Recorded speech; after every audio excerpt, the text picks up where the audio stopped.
I'm here with Evelien Rost to speak about visible near-infrared spectroscopy and remote sensing. So in one sentence, what is remote sensing? So remote sensing is essentially measuring something from a distance. So this can be a short distance, so 30 centimeters, longer distance, a meter, but also as far as from drones or airplanes or satellite imagery.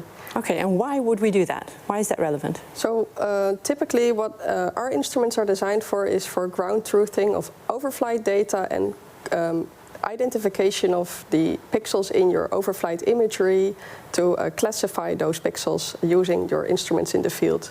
So what you typically do is when an overflight image is taken, during that time you also do your measurements in the field, and then you use that spectral data to improve the resolution of your images and to improve the accuracy of your images. And that is called ground truthing? Or? That's ground truthing of your satellite imagery. Okay, so that makes sense.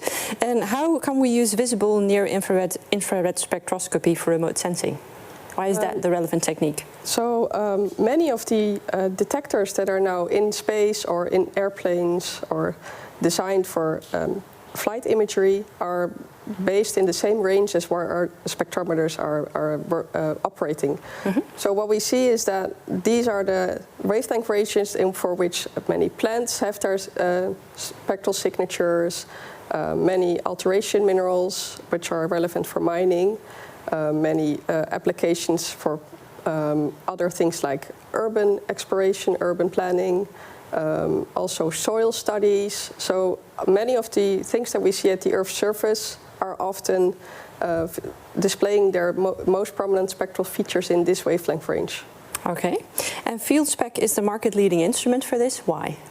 That is partly due to its history. It's been in the market for a really long time, since the beginning of 1990s. So the instrument was a very robust, very reliable, easy-to-use instrument for field measurements.